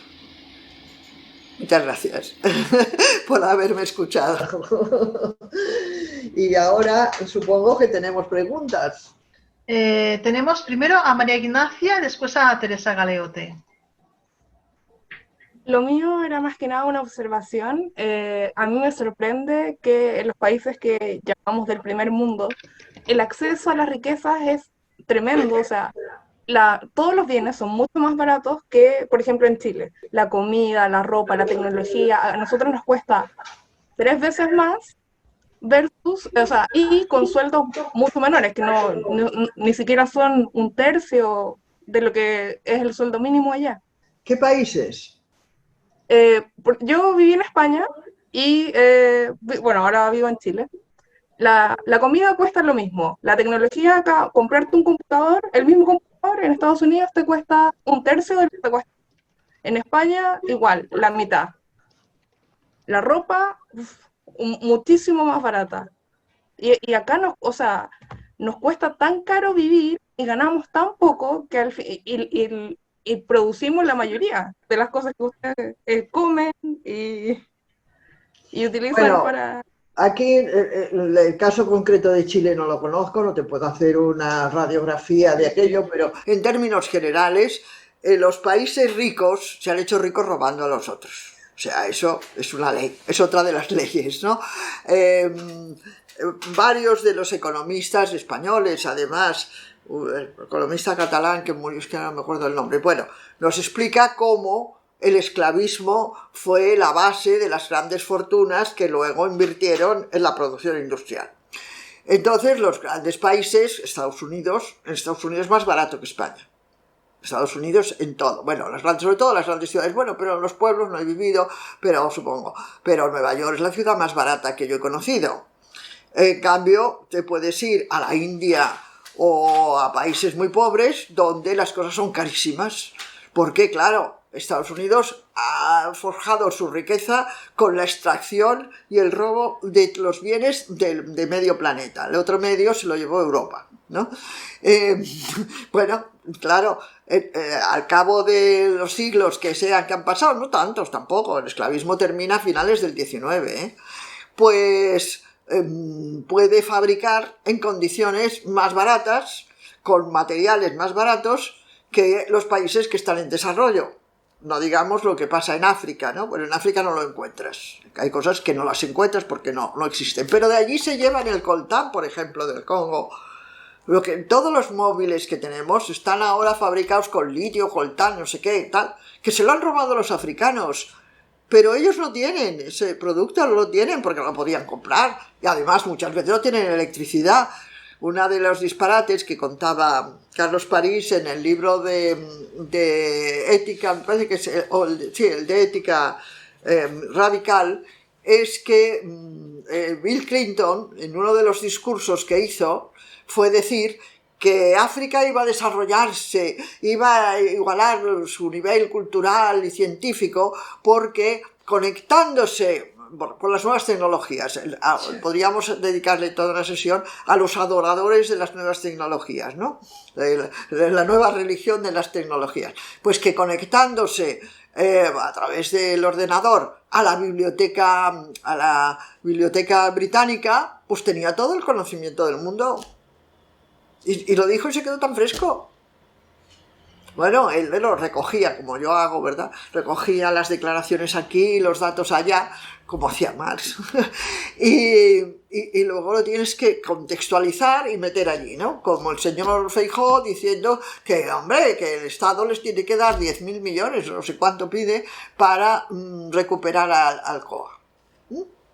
Y luego, claro, el problema es que no hay formación marxista en las clases populares para comprender lo que significa eso y votar otro, ¿no? Que ahora le van a votar a él otra vez. ¿Hay alguna pregunta más? ¿Alguna? Teresa Galeote. Y después de Teresa han bajado y Jorge. Bien, bueno, yo lo que sí quería era, en fin, aportar alguna cosita. Bueno, ante todo agradecer a Lidia porque ha dado una clase de historia muy amena, es decir, que de una forma muy asequible.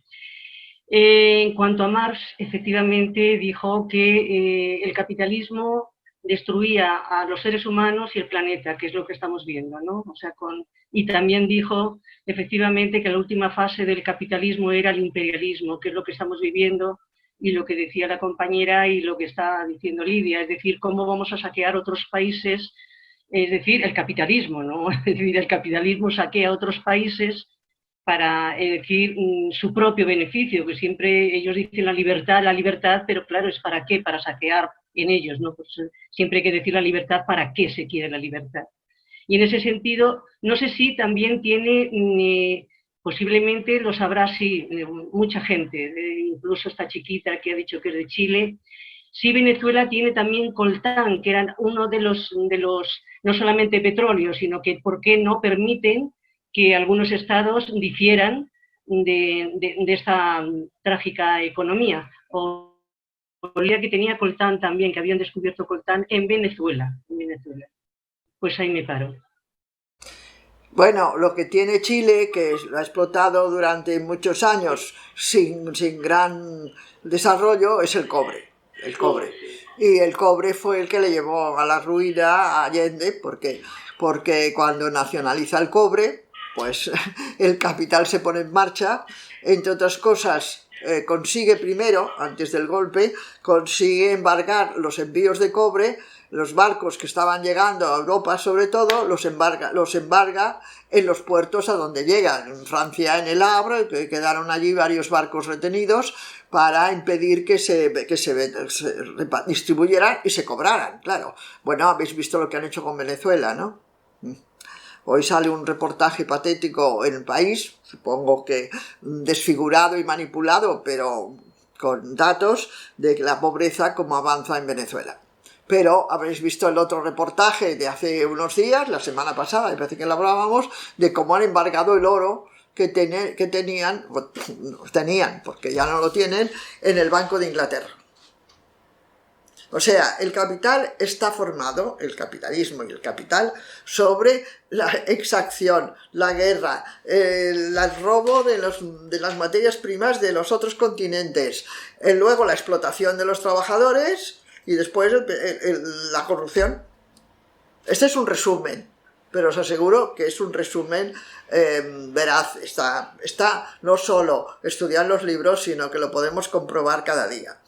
Ciertamente, no hay que ser objetivos en tal. Es también el que crea la mayor riqueza del mundo, porque es el que impulsa la investigación, impulsa los inventos, lo impulsa todo, hasta que llega por su propia dinámica a lo que está llegando, ¿no? Llega en la crisis del 29, ya se ve clarísimamente, pero ahora ya estamos en otra. No llega un siglo y ya estamos en otra. Jorge quería decir algo, me parece. Sí, Jorge, Miriam y José. Sí, bueno, yo más que una pregunta, lo que quería hacer es una pequeña aportación, porque hay una forma de capitalismo, de producción capitalista muy reciente, que comienza pues después de la Segunda Guerra Mundial, que es la sociedad de consumo, y que es una de las cosas que más daño han hecho, que más han matado el espíritu de lucha de la clase trabajadora, porque crea necesidades artificiales y crea la sensación de un falso bienestar. Me explico. La sociedad de consumo, pues en pocas palabras, es un sistema en el que se trata de conseguir infructuosamente que todo lo que se produzca se consuma. Nunca sale así, siempre hay un exceso de producción y por eso hay crisis de superproducción. Pero ¿cómo se puede convencer a los consumidores de que consuman ese exceso, que siempre va a haber exceso? Pues creándoles necesidades artificiales, creándoles la sensación de que pueden disfrutar de los privilegios que tiene la clase superior. Por ejemplo, ¿para qué quieres ir en un cacharro de Ford Fiesta si te puedes comprar un BMW? Ah, ¿es caro? Bueno, no importa, nosotros te lo financiamos, te vamos a dar unas facilidades de compra y vas a poder tener un coche mejor que el de tu jefe. Y yo vivo en una calle que tengo enfrente un Ahorra Más y muchas veces compro en él y oigo las conversaciones de las cajeras. Os podéis imaginar lo que gana una cajera de Ahorra Más o de Mercadona o de cualquiera de estas grandes superficies. Pero cuando pasa el verano, pues las oigo hablar con clientas del crucero que han hecho por las islas del Egeo o por los fiordos de Noruega o por sitios así. ¿Cómo lo han hecho? Entrampándose con un banco, adquiriendo deudas. Sí, puedes disfrutar de las ventajas, de la comodidad, del confort que tiene la clase superior, económicamente superior a la tuya. Te lo vamos a facilitar. Lo que no te dicen es que te creas un vínculo de por vida con un banco que te tiene agarrado por los genitales pues durante todo el tiempo que dura tu vida, y después tus hijos o tus nietos heredan la deuda. ¿Qué ha conseguido la sociedad de consumo? Pues crear, entre otras cosas, crear una sensación de falso bienestar, de que ya no es necesario luchar, de que ya no es necesario esforzarse, arriesgarse por determinadas reivindicaciones, porque yo puedo vivir mejor. Yo tengo un escrito que os puedo enviar a todo el que me lo pida, que se titula La revolución y la sociedad de consumo, en el que explico esto con más detenimiento. La sociedad de consumo ha sido un invento genial del capitalismo para parar las luchas obreras. No se da en cualquier clase, se da en la clase media y en una parte de la clase trabajadora, pero ha sido un invento genial para frenar las luchas sociales, haciendo creer que uno tiene acceso al bienestar. Ya está, era eso.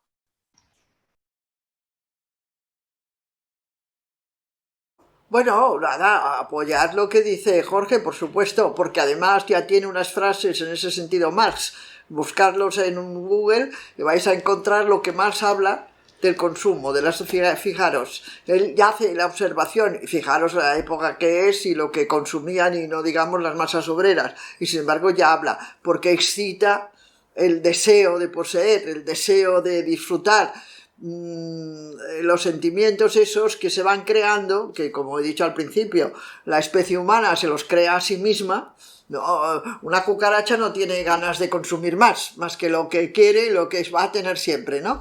Y lo mismo, hasta el perro ya aprende más, hay perros obesos, pero de todas maneras sus deseos son limitados, ¿no? Limitados por el instinto, ¿no? La especie humana no tiene fin. Y ese conocimiento, que además tenemos un montón de expertos, tenemos los publicistas y los que conocen y los del coaching, esto me pone muy nerviosa, ¿eh? No sé si ustedes lo han seguido o han hablado o han leído algo del coaching, que además hay que decirlo así, ¿verdad? Que eran los asesores sentimentales de antes, ¿no? Siempre hubo, claro. Pues estos que te van a explicar cómo has de ser feliz. Un libro que les aconsejo, es además cortito y parece que se llama el autor Rafael Prieto, que es La felicidad tóxica. Y es un sacerdote que es psicólogo y que está denunciando cómo todo el discurso de la felicidad, la búsqueda de la felicidad, que está en los libros de autoayuda, en Paulo Coelho, ¿no? Estas cosas almibaradas y repugnantes que se escriben desde hace tiempo, y el coaching, ¿verdad?, pues lo único que lleva, claro, es a la enfermedad mental, que es al final, en realidad, el sistema capitalista lleva a muchas disfunciones mentales. De alguno hablaremos. Gracias, Lidia. Miriam.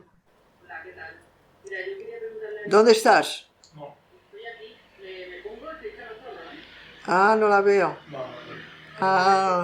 Bueno, pero habla un poquito más alto. Al principio de la conferencia dije que no había sociedades matriarcales. ¿No había sociedades qué? Matriarcales.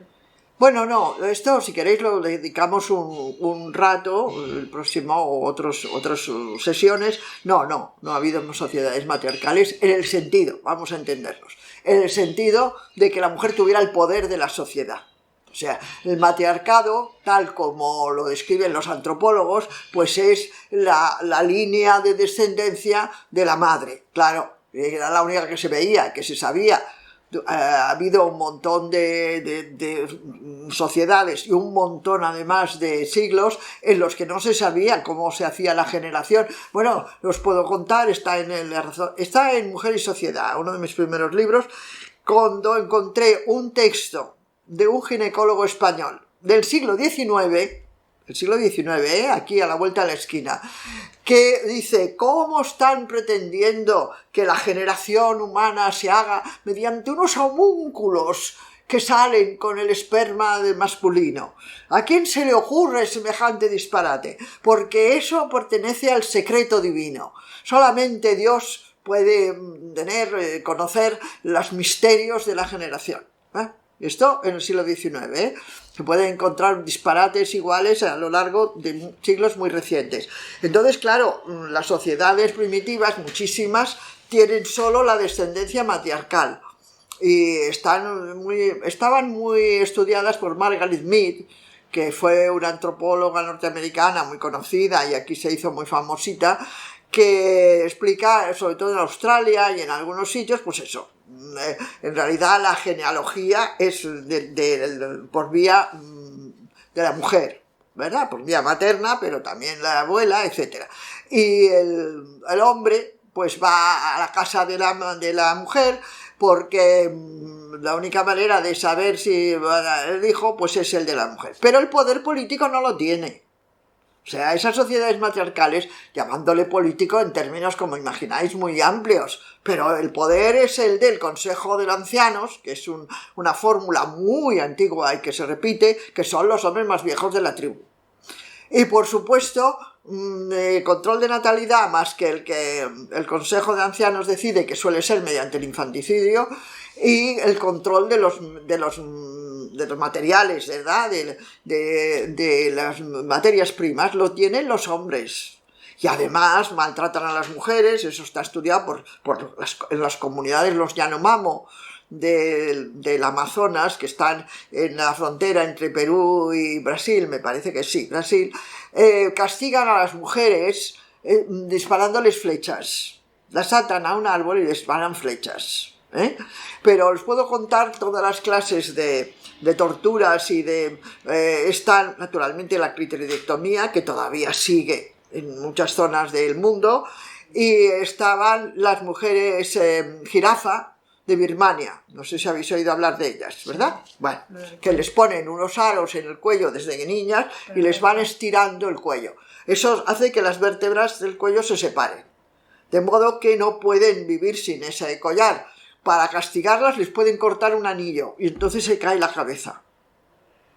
Son muy bonitas estas prácticas ancestrales y bueno, pues algunas de esas culturas, ahora no sabré decir exactamente cuáles, pero sí que se llaman matriarcales porque siguen la línea de descendencia materna, porque es la única exacta, ¿no?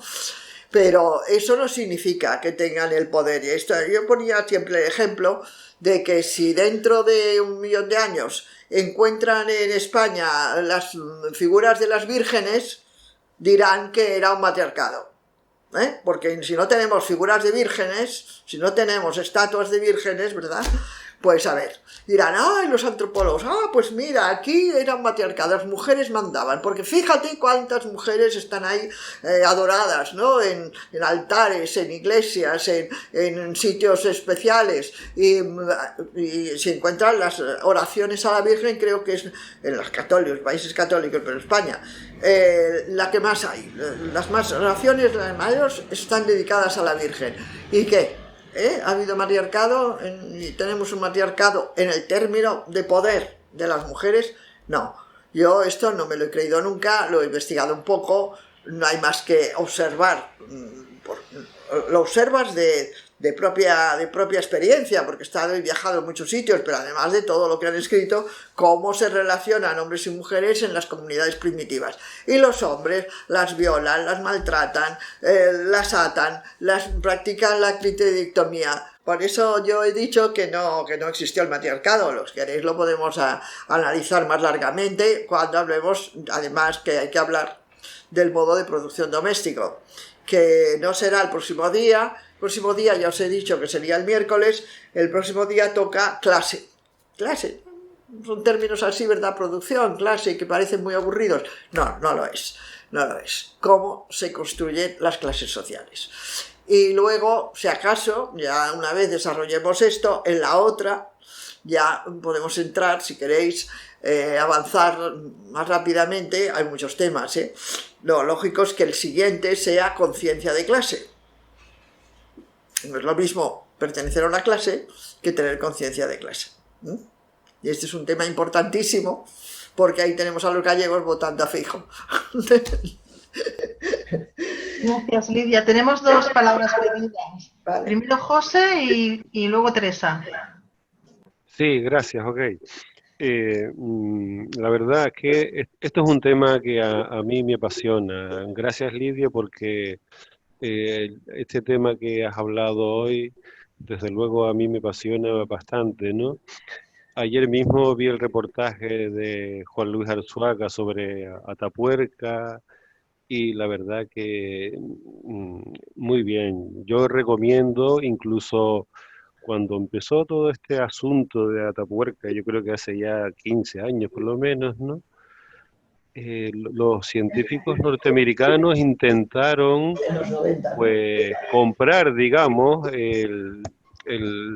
digamos, el trabajar, ¿no? en este yacimiento arqueológico que tantas sorpresas ha dado y que seguirá dando, ¿no? Entonces, estos han sido una serie de científicos, Juan Luis Arzuaga y en concreto Eudald Carbonell, un científico que ha indicado que, bueno, que es muy posible que esta crisis ecológica, la distribución desigual de los recursos y otros factores propicien un cuello de botella en la especie, ¿no? Y que en el caso del ser humano no reflexione y decida cambiar, pues se producirá en este siglo un cuello de botella. En su opinión, la historia evolutiva ha generado una gran contradicción, puesto que el cuerpo y el cerebro del primate, del Homo sapiens, apenas se corresponden con los avances científicos y tecnológicos presentes en el mundo contemporáneo, y que por ese motivo ha dicho que es necesario analizar, cambiar el camino emprendido, que a su juicio nos llevará a la especie a la autodestrucción, o como mínimo a este cuello de botella en el que surgirá en lo que él llama el Homo ex novo, y bueno, después del Homo ex novo surgirá lo que se llama el Homo novox, ¿no? Como evolución natural del género Homo sapiens, ¿no? Nada más, yo nada más que quería esa aportación, ¿no? Muchas gracias. Gracias. Gracias, José. ¿Quieres decir algo, Lidia, o pasamos? Hay dos personas esperando. No, que sigan, sí. De acuerdo. Teresa, después María Ignacia. Bueno, yo lo que quería comentar, efectivamente, según la creación del patriarcado de Gerda Lerner, a mí me parece muy interesante, es de trayectoria marxista y además, efectivamente, es historiadora y antropóloga recientemente fallecida. Habla efectivamente de que no había matriarcado, sino matrilineal, que es lo que ha dicho Lidia. Que solamente cuando en el periodo recolector-cazador, era cuando mujer y hombre hacían ambos las mismas cosas, tenían una paridad en ese sentido. Paridad, pero nada de unos sobre otros. Y efectivamente también habla de que el mito del hombre cazador, de esos animales grandes que generalmente eran muy pocos grandes los que cazaban, que casi todos eran piezas más pequeñas y que precisamente las mujeres y los adolescentes participaban en esas cazas más pequeñas. Por lo tanto, era en ese momento cuando se tuvo una mayor armonía entre los dos sexos, ¿no? O sea, pero que luego ya en el periodo neolítico efectivamente se da un lento cambio cuando ya se empieza a introducir el sedentarismo, por así decirlo, ¿no? En ese sentido. Otra cuestión que quería decir es, a mí, o sea, que me gustó mucho cuando hablabas del Neandertal y de todo ese proceso que se va desarrollando, ¿verdad? Cuando se pone los homínidos de pie, no solamente es la vista, es muy bonita, o sea, que la prehistoria es muy bonita, ¿no? Cuando se ponen, o sea, de pies, no solamente es la vista, sino son las manos las que se liberan. Y las manos, al coger objetos, empieza un diálogo con la cabeza, o sea, que la inteligencia empieza a introducirse, bueno, pues ¿cómo puedo hacer esto? ¿Qué es esto? ¿Qué me lleva? Es decir, se introduce un diálogo que para mí, o sea, que lo encuentro hermoso, entre lo que se puede pensar, lo que se puede hacer con esas manos y con esa visión. O sea, quería decir eso porque que me produjo, o sea, muchísima, o sea, que es a la vez, o sea, que es real pero que te produce como mucha imaginación, o sea que se puede decir, ¿no? Nada más. Terminado. Gracias, Teresa. María Ignacia. Yo tengo una pregunta que tiene que ver con lo que Jorge hablaba sobre la sociedad de consumo. El modo de producción capitalista se basa en esta sociedad de consumo que crea necesidades, analizando a los individuos y un poco manipulando su psiquis para que compren cosas nuevas. ¿Cómo nosotros podríamos utilizar ese conocimiento y orientarlo para el cambio civilizatorio que nosotros queremos? ¿Es posible ocupar ese como análisis de datos en contra del capital? Me lo preguntas a mí. Ay, si yo lo supiera, ya habría hecho la revolución, chica. Bueno, eso creyeron que podían hacer los revolucionarios, evidentemente, ¿verdad? Una de las cosas que no sé si lo he dejado claro, que me encuentro aquí en las notas que he tomado, es que, claro, dice Marx, al llegar a una determinada fase de desarrollo, las fuerzas productivas materiales de la sociedad entran en contradicción con las relaciones de producción existentes, o lo que no es más que la expresión jurídica de esto, con las relaciones de propiedad dentro de las cuales se han desenvuelto hasta allí. De formas de desarrollo de las fuerzas productivas, estas relaciones se convierten en trabas suyas, y se abre así una época de revolución social. Bueno, es una descripción breve. Al cambiar la base económica se revoluciona más o menos rápidamente toda la inmensa superestructura erigida sobre ella. Claro, la tesis marxista es que el desarrollo de las fuerzas productivas, cada vez más desarrollo, y que lleva a la sociedad de consumo, tiene que estallar por sí misma, ¿no? Tiene que entrar en contradicción con las relaciones de producción, con las relaciones con las clases trabajadoras, que son las que fabrican todo eso. Y eso pareció que se cumplía como una ley de la naturaleza con la Revolución Soviética y otras que se hicieron. Pero en el día de hoy, en el que hemos visto el fracaso de la supervivencia muy mala, por otro lado, pues de otras como Cuba o como Venezuela, pues tenemos que poner en duda que sea una cosa automática, ¿no? Porque al mismo tiempo lo cierto es que los países desarrollados como Estados Unidos, como los países ricos de Europa, pues hay una superproducción, un superconsumo, y sin embargo no está entrando en la fase de contradicción con las fuerzas productivas, es decir, no hay movimientos revolucionarios. En este punto Marx escribe esto en 1860-70, no hay que pedirle más, no es un profeta. Lo que podemos ver, también hay otro libro interesantísimo, ya citaremos cuando hablemos de la estructura jurídica y política, la obra de Lenin, que está más en esa línea. Pero el libro de instrucciones a los camaradas del partido, ¿qué hacer? No es muy largo, también lo podéis encontrar en Google. Y entonces cuando yo lo leí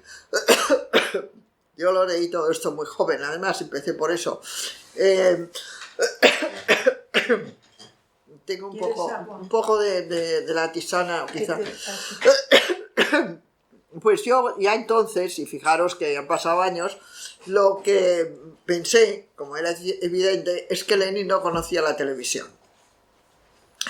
Esta es una manera de explicarlo brevemente, ¿no? Cuando explica qué hacer para crear la conciencia de clase, para organizar las organizaciones revolucionarias, para sumar más camaradas el partido. Eso es el gran dilema de todas y de todas las sucesivas oleadas revolucionarias. Pues va explicando estrategias rudimentarias para el día de hoy, porque todas se basan, claro, en el papel, ¿verdad? Hay que escribir esto, hay que distribuir los panfletos, hay que tener un medio de difusión único, no sé qué. Y yo pensaba, mientras lo leía pero claro, la televisión ya estaba inventada cuando yo lo leía. Pensaba, claro, él nunca pensó en la televisión. Imagínense lo que iba a poder adivinar de Internet, ¿no? Y de las redes sociales. Claro, la profecía, que casi parecía una profecía, de que el aumento de las fuerzas productivas cambiaba, la conciencia social,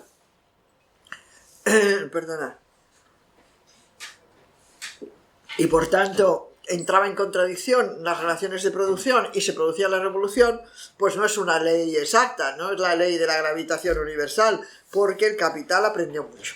Aprendió de todas las revoluciones que ha sufrido, ¿no? Podemos ir matándolas una tras otra, pero las más recientes, por supuesto, la de la Unión Soviética, que fue importantísima, pero también la guerra de Vietnam, luego que perdió el capital, incluso Cuba, esa pequeña isla ahí, aislada y pobre, y que sin embargo no han conseguido conquistar. Y ha aprendido en el curso de todos estos siglos, que son total 2 siglos. Y en consecuencia, pues aliena a las clases trabajadoras, las aliena en la sociedad de consumo que hablábamos. Sí, la alienación lo hablaremos cuando hablamos de clase y conciencia de clase. ¿Y qué ha hecho? Pues que ha impedido que, a pesar de ese desarrollo extraordinario, de ese despilfarro que hablamos, de esa exacción de los recursos naturales, pues las revoluciones no se produzcan. No vayan adelante. El ejemplo pequeñito, pero que he puesto, que tenemos aquí, que son las elecciones ahora y el País Vasco, ¿para qué vamos a hablar, no? Que están hablando de identidades vascas y de raíces vascas y cosas por el estilo que ha inventado. Los nacionalismos, una frase de Marx, los nacionalismos son un invento de la burguesía para dividir a la clase obrera. Esto apréndetelo, Cristina, suéltaselo ahí en Cataluña a todas las nacionalistas. El otro día tuvimos una conversación también por este medio con algunas compañeras de Barcelona, ¿no? Y con un compañero que quiere ver si hacemos algo conjuntamente. Y entonces en el documento, que ya hablaremos, Cristina, porque además luego voy allí, habla de las nacionalidades, sí. Y de que Cataluña es una nacionalidad. Pero qué carajo de nacionalidad ni de nada, ¿verdad? Es que claro, se inventan el lenguaje, lo adornan y lo construyen y lo rellenan con material de desecho, además, porque entonces uno se siente superior a los demás, ¿verdad? Porque el que es vasco, y el que es vasco, ¿no?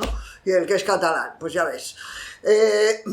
Y el caso es que va infectando a todo el mundo, porque el otro día de hace meses, pero en Andalucía, con unas camaradas nuestras además, pues dije, es que yo estoy muy orgullosa de ser andaluza. Pues yo, no, bueno, ¿y por qué tiene que estar orgullosa de ser andaluza? Y el que sea armenio, ¿qué? Pues también estará orgulloso de ser armenio, ¿no? ¿Qué quiere decir esto de ser orgulloso de nada? De ser, todos somos iguales. Si no tenemos esa conciencia de que nuestra abuela es la Mona Lucy y nada más, y lo demás lo hemos ido haciendo como hemos podido, pues según el clima, ¿no? Los esquimales hicieron lo que pudieron porque tenían mucho frío. Y en el centro de África, con las selvas aquellas y unas serpientes y unos bichos horribles, pues lo que podían.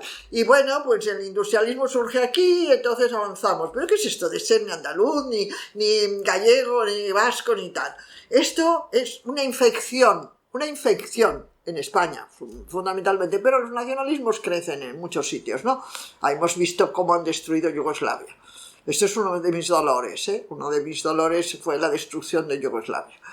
Bueno, pues sí, con estos relatos de diferenciación, pues entre esos y el consumo y la religión y las fantasías que van infectándole la cabeza a la gente, pues el capitalismo ha construido unas sociedades sumisas, completamente prejuiciadas, supersticiosas, que se creen tonterías.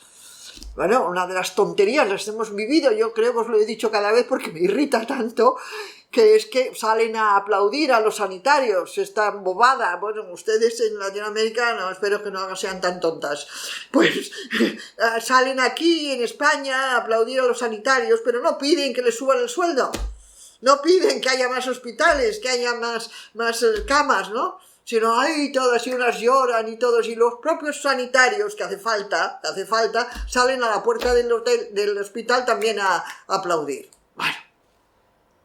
Bueno, pues eso, con esa alienación, pues no sé si esta profecía de que el aumento de las fuerzas productivas va a contradecirse de tal modo con las relaciones de producción que tendremos la revolución, porque ahora lo que le llaman revolución es a la tecnología, a que podamos estar hablando aquí entre todas desde el otro extremo del Atlántico, del Pacífico ya, pero ¿a eso se le puede llamar revolución?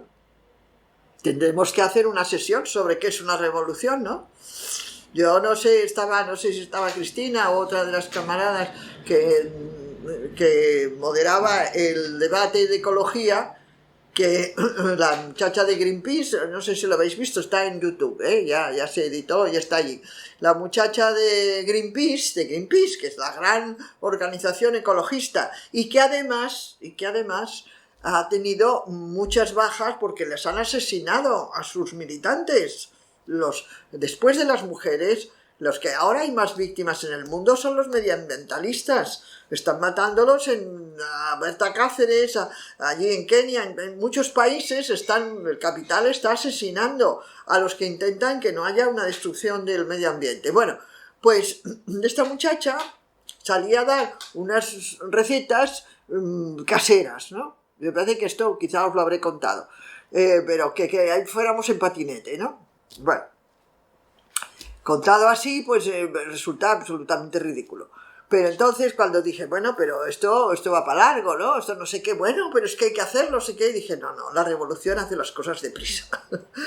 Esta es la diferencia que hay. Si tenemos que esperar 100 años para que evolucione y no sé qué, como evolucionó acabar con la esclavitud, pues a lo mejor dentro de 100 años no matan a tantas mujeres. No es esto, no es este el sueño o el deseo o la utopía o la lucha o el horizonte que el feminismo se tiene que plantear, y el ecologismo y el socialismo.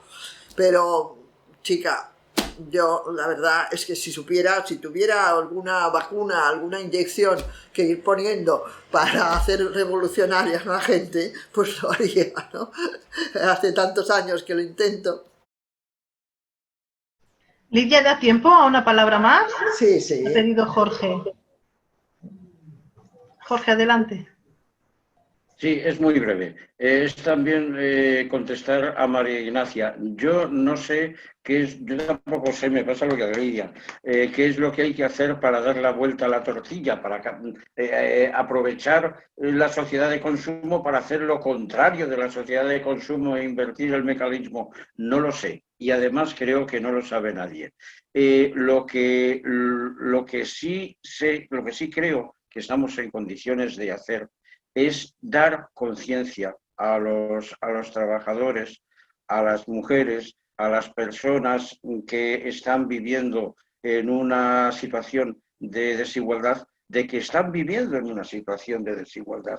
Tener conciencia social, lo que vamos a hablar en una próxima sesión. Eso creo que sí estamos en condiciones de hacerlo. Ahora, yo no conozco cuál es la situación que hay en Chile, ni en Venezuela, ni en México, ni en ninguno de los países de los que algunas estáis participando en este seminario. Sé la situación en España, y la situación en España es de una desconcienciación terrible que ha aumentado en los últimos años muchísimo. La conciencia social que había en los años 70 y en los años 80 por parte de una importante proporción de la clase obrera es que ha desaparecido o está casi desaparecida. Y ahora hay una tranquilidad que a mí me resulta repugnante. Entre la sociedad de consumo, la religión, bueno, un poco menos, y el posmodernismo, que ha hecho muchísimo daño.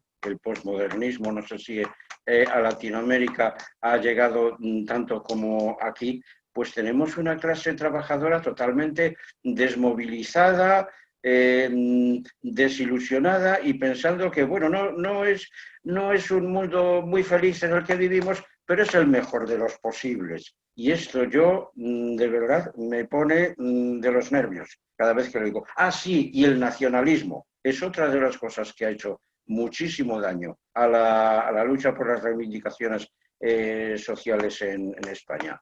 Si conseguimos crear conciencia social, ya habremos dado un gran paso. Si conseguimos llegar al estado en el que estábamos en los años 70 o en los años 80. Ya está.